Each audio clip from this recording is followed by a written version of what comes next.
नमस्कार दोस्तों, आप सबका स्वागत है हमारे चैनल पढ़ाई विद फन पर। तो दोस्तों, आज के इस वीडियो में हम डिस्कस करेंगे आपके क्लास 10 हिंदी कृतिका बुक के चैप्टर साना साना हाथ जोड़ी को। ये एक यात्रा वृत्तांत है। इसमें हम देखेंगे लेखिका की सिक्किम यात्रा के बारे में। वैसे तो प्रस्तुत लेख का शीर्षक साना साना हाथ जोड़ी का अर्थ होता है छोटे छोटे हाथ जोड़कर प्रार्थना करती हूँ। तो चलिए स्टार्ट करते हैं। साना साना हाथ जोड़ी लेखिका मधु कांकरिया द्वारा लिखित एक यात्रा वृत्तांत है। इसमें लेखिका ने भारतीय राज्य सिक्किम की राजधानी गैंगटॉक और हिमालय की यात्रा का वर्णन किया है। लेखिका गैंगटॉक को मेहनती बादशाहों का एक ऐसा शहर बताती है जिसकी सुबह शाम रात सब कुछ सुंदर है।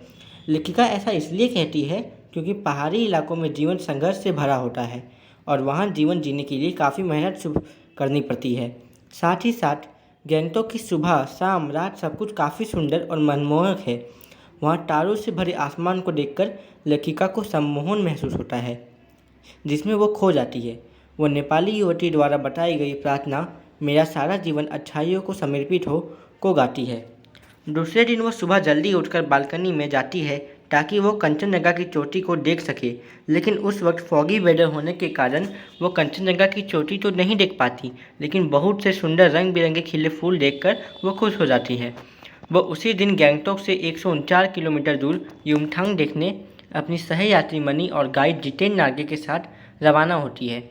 गैंगटॉक से युमथांग की ओर निकलते ही लेखिका को एक कतार में लगी सफ़ेद सफ़ेद बौद्ध पटाखाएँ दिखाई देती है जो ध्वज की तरह फहरा रही होती है। ये पटाखाएँ शांति मतलब कि पीस और अहिंसा की प्रतीक थी और उन पर मंत्र लिखे हुए थे। लेखिका के गाइड जितेन ने उन्हें बताया कि सिक्किम में जब किसी बौद्ध की मृत्यु होती है तो उसकी आत्मा की शांति के लिए शहर से दूर किसी भी पवित्र स्थान पर 108 मतलब कि 108 श्वेत पटाखाएँ फैला दी जाती हैं और उन्हें उतारा नहीं जाता। ये अपने आप समय के साथ नष्ट हो जाती हैं, लेकिन किसी शुभ कार्य में रंगीन पटाखाएँ भी फैला दी जाती हैं। आगे बढ़ते बढ़ते लेखिका को एक झोपड़ी के भीतर घूमता हुआ एक चक्र दिखाई दिया। इस चक्र को धर्म चक्र और प्रेयर व्हील भी कहते हैं। गाइड जितेन ने बताया कि इसे घुमाने से सारे पाप धुल जाते हैं। जैसे जैसे आगे ऊंचाई की ओर बढ़ने लगे वैसे वैसे बाजार लोग और बस्तियां आंखों से ओझल होने लगी। घाटियों में देखने पर सब कुछ धुंधला दिखाई दे रहा था। उन्हें हिमालय पल पल परिवर्तित होते दिखाई दे रहा था। नज़ारे बदल रहे थे। सेवन सिस्टर वाटरफॉल पर जीप रुकती है। सभी लोग वहाँ की सुंदरता की फ़ोटो लेने लगते हैं। वहाँ इस झरने का पानी में लेखिका को ऐसा लग रहा था कि वो सारी बुराई और दुष्टताओं को बहा कर ले जाएगा। लेखिका के अनुसार रास्ते के प्रति प्राकृतिक दृश्य हर पल अपना रंग ऐसे बदल रहे थे जैसे कोई जादू की छड़ी घुमाकर सब कुछ बदल रहा हो। थोड़ी देर के लिए जीप थिंक ग्रीन लिखे शब्दों के पास रुकी। वहाँ सभी कुछ एक साथ सामने था।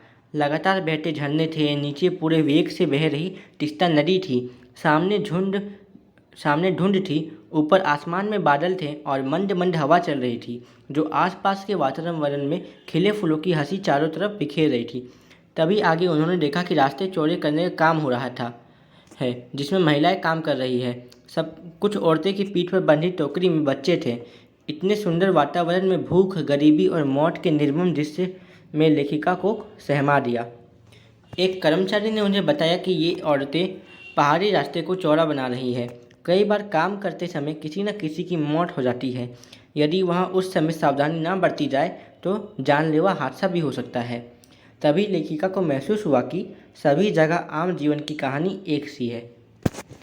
कुछ देर चलने पर पहाड़ी स्कूल बच्चों की लेखिका की मुलाकात होती है। गाइड जितेन लेखिका को बताता है कि ये बच्चे 3 से 3.5 किलोमीटर की पहाड़ी चढ़कर स्कूल जाते हैं।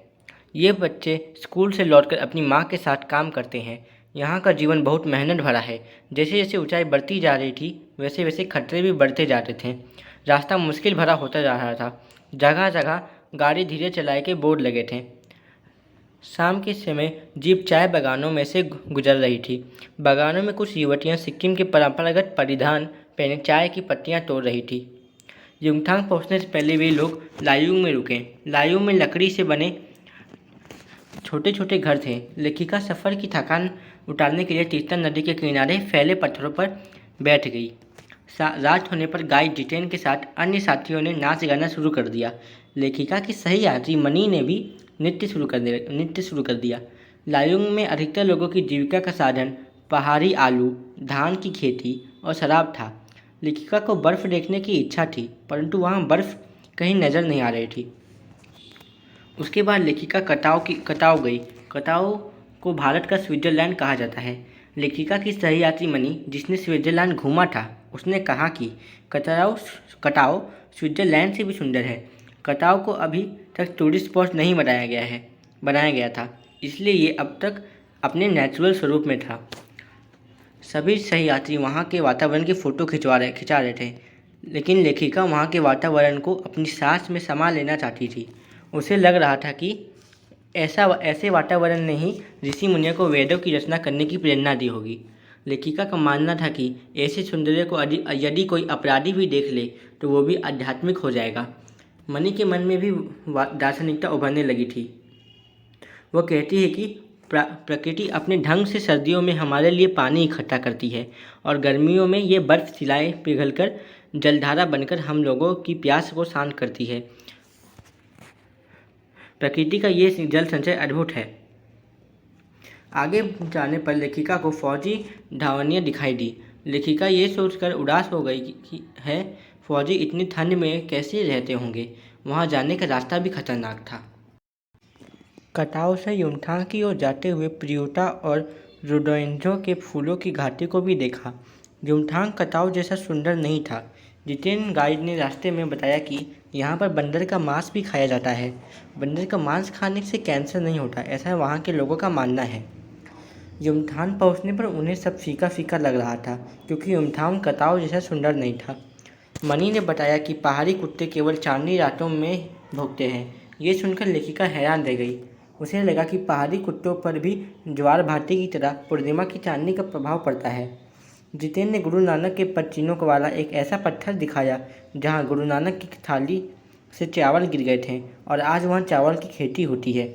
जितेन ने खेदुम नाम का 1 किलोमीटर का ऐसा क्षेत्र भी दिखाया जहाँ देवी देवताओं का निवास माना जाता है। नार्गे ने पहाड़ों, नदियों, झरनों और वादियों के प्रति पूज्य भाव की जानकारी दी।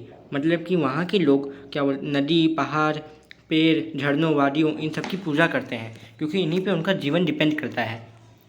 उसके बाद गाइड जितेन ने ये भी बताया कि भारतीय आर्मी के कप्तान शेखर दत्ता के सुझाव पर गैंगटॉक के पर्यटक स्थल बनाया गया और कई सारी जानकारी भी दी।